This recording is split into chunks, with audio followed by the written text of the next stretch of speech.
Meu convidado de hoje me ajuda muito aqui na clínica, Dr. Cadu Rancan, nutricionista, educador físico e trabalha aqui no Instituto Assali com as nossas pacientes, os nossos pacientes, para fazer a gestão de saúde, qualidade de vida e a melhora metabólica desses pacientes na busca de perda de peso, mas também de saúde global. Cadu, bem-vindo.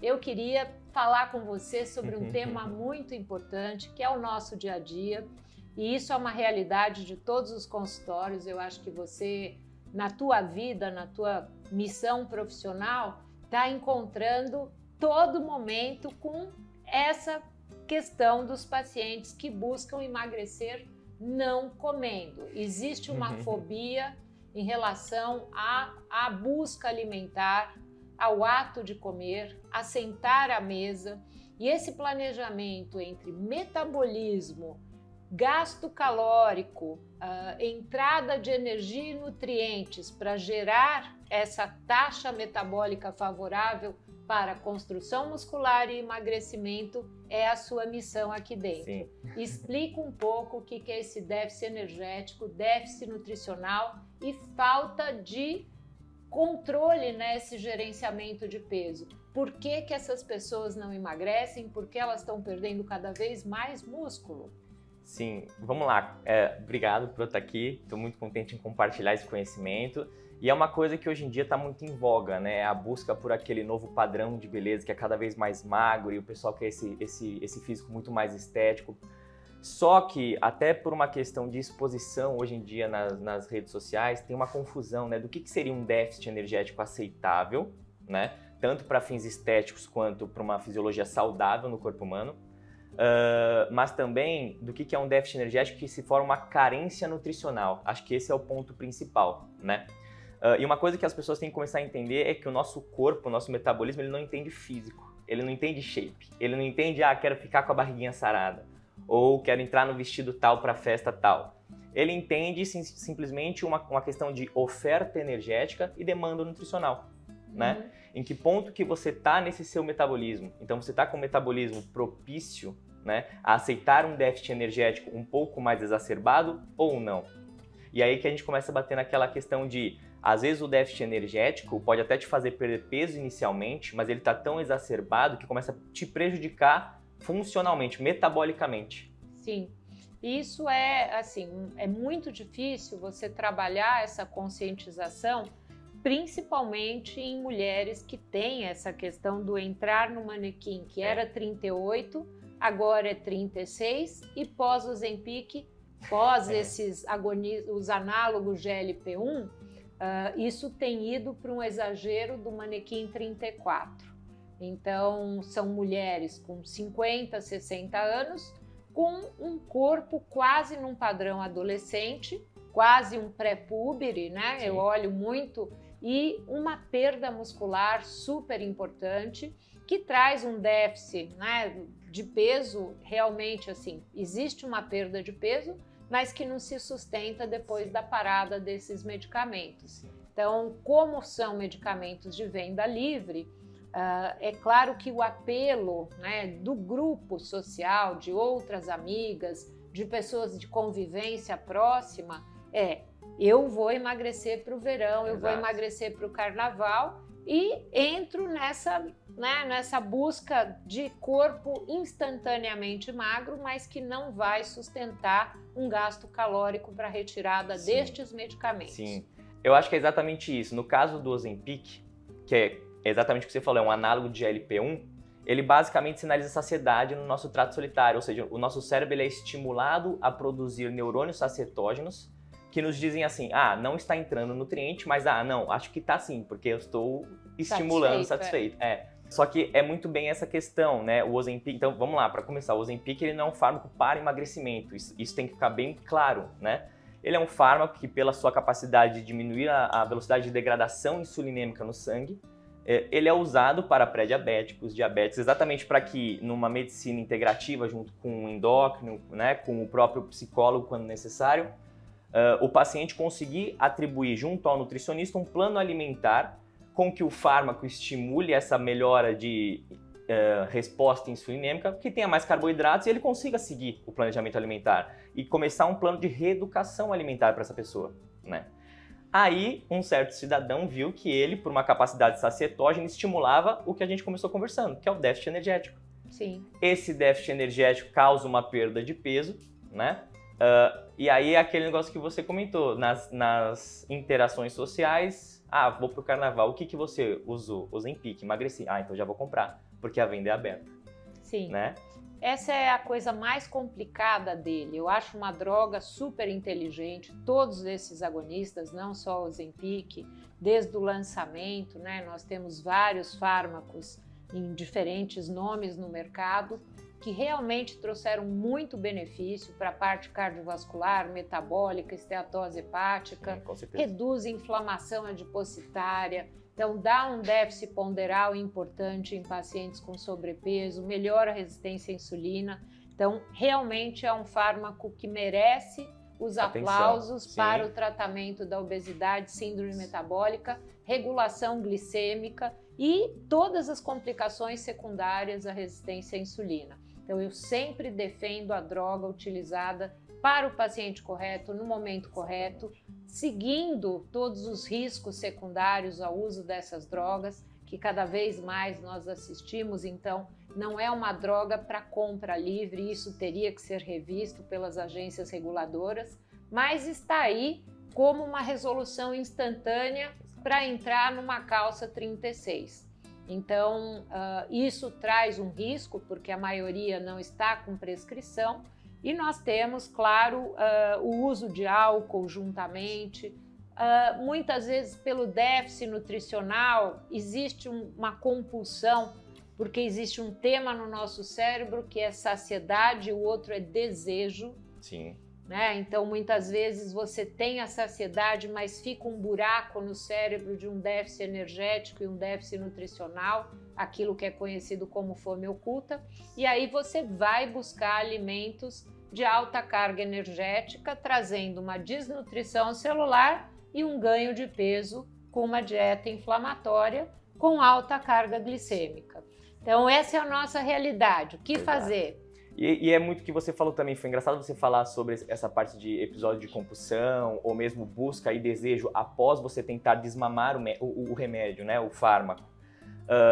A questão é bem essa, como a pessoa está com uma saciedade muito estimulada, hiperestimulada devido ao fármaco, em especial quando ele faz o desmame, ou principalmente se ele faz esse desmame mal feito, o rebote é muito grande. Sim. Então vem sobre núcleos cerebrais que tratam do seu sistema mesolímbico, que é exatamente aquela fome emocional, vem uma carga hiperestimulada. Sim. E aí, é por isso que o pessoal fala, mas eu comecei a tomar, emagreci, o fármaco deu certo, mas depois parei e engordei tudo de novo. Uhum. A carga que vem sobre o seu sistema mesolímbico e a busca por alimentos hiperpalatáveis, né? Porque é isso, quando quando afeta o seu sistema mesolímbico, você não vai sair igual louco comendo arroz, frango e salada. Não. Você vai para alimentos hiperpalatáveis, né? Com gordura, com uma carga glicêmica totalmente desregrada, descontrolada, e aí que o seu metabolismo sente, porque ele vem de uma situação totalmente sensível, porque você provavelmente está jejuando, porque essa saciedade, a sua ingestão alimentar já está comprometida, que é aquilo que eu te falei, o déficit energético ele não precisa ser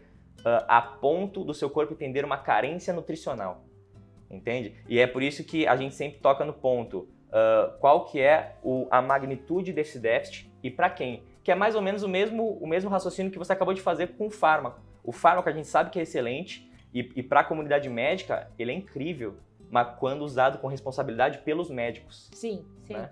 A crítica realmente assim, é como o acesso aos pacientes está liberado e diferentes idades. Então, a gente tem pacientes de 12, 13 anos usando não obesos.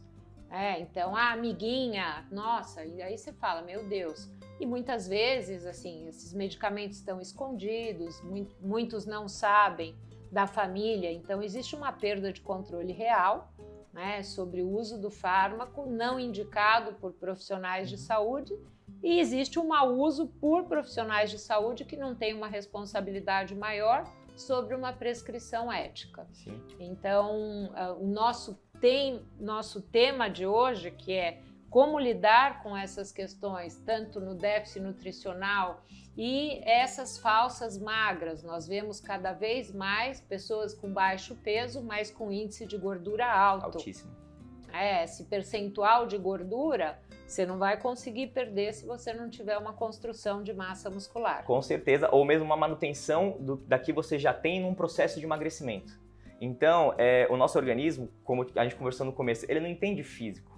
Ele entende simplesmente a oferta energética que está recebendo e nessa questão, nesse contexto de déficit energético, ou seja, numa perda de tecidos, o que ele vai manter? Ele vai manter tecido gordo? Ele vai manter tecido magro? Quem dita isso para o nosso, quem sinaliza isso para o nosso organismo é o percentual de macronutrientes que você aporta nessa dieta.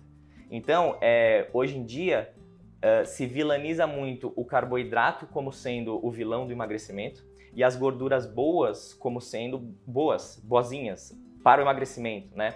Só que tudo também é relacionado a uma questão de quantidade, obviamente, né? Então, por exemplo, você vê muito falsas magras, né?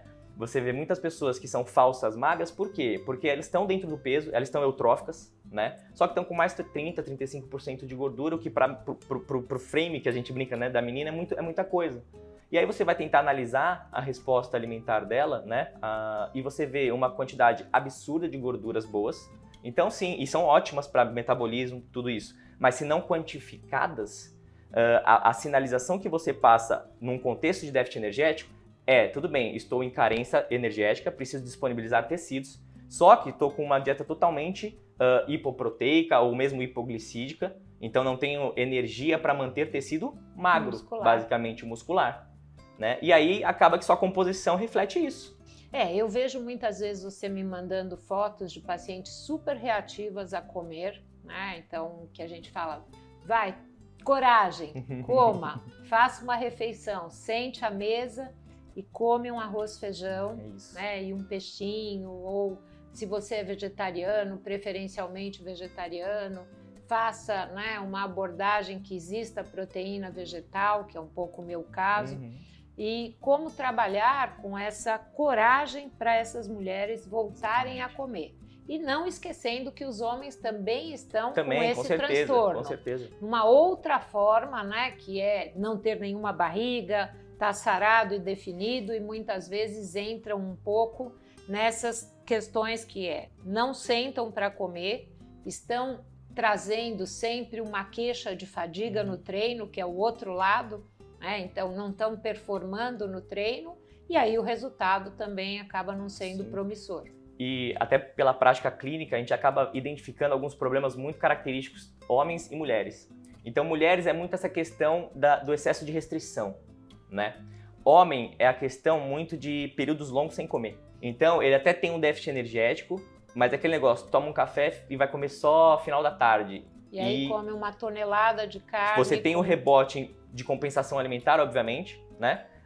Mas também é muito engraçado, porque a gordura nesse homem em si começa a se relocar. Porque ele estimula déficit energético, ele estimula então que você perca tecido gordo, né? Só que até por uma questão do corpo não estar entendendo e está estimulando uma carência nutricional, por essas horas muito grandes sem comer, você estimula muito o reacúmulo dessa gordura que está lá disponível no sangue para áreas que são mais sensíveis aos receptores de cortisol, né? Que são os receptores alfa-adrenérgicos, enfim. No homem, basicamente na região da cintura. Então você vê homens realmente eutróficos, magros, então braços até com certa definição, só que com aquela barriguinha, né? Que talvez não condiz com o frame, com o físico que ele tem. E aí você vai tentar colocar isso em comparação com o padrão alimentar dele, você vê que é isso, é falta de fracionamento alimentar, entende? E aí isso em mulheres também, né? Afinal, fazemos ou não jejum intermitente? Engraçado falar isso, o jejum intermitente foi meu tema de TCC, né, da minha pós em nutrição, que foi na USP, né? E o jejum intermitente, ele é incrível para diversos tipos de pacientes e em especial algumas patologias. Então, pré-diabetes, diabetes, obesos, né? A gente sabe já de todo o caráter de autofagia que é extremamente interessante ali no jejum intermitente. Mas, como eu sempre falo, a nutrição ela tem diversas vertentes, diversos caminhos. Cabe ao nutricionista entender qual que é o perfil do seu paciente e como ele melhor se beneficiaria dessas estratégias. Então, por exemplo, uma pessoa que treina logo no primeiro período da manhã, talvez um jejum intermitente que finalizasse já essa noite inteira sem comer não fosse tão interessante, porque a capacidade de depleção de glicogênio dele já estaria totalmente alterada, sim, né? E esse treino já não teria o rendimento que ele poderia ter. Exato. Entende? É muito questão de para quê e para quem, assim como no Ozempic, né? Para quê e para quem em qual momento. Exato. Então eu acho que a mensagem é sempre uma terapia individualizada, entender o biotipo desse paciente, que tipo de proporção corporal, até padrão de fibra muscular, qual é. Eu falo que existem pessoas que têm músculos mais, né, slim, outras têm mais depósito de glicogênio na fibra, essa possivelmente pode fazer um treino em jejum. Então essa adaptação fisiológica é sempre individualizada. E por isso você está aqui conosco. Com certeza. Então, muito obrigada. Imagina, o prazer foi meu.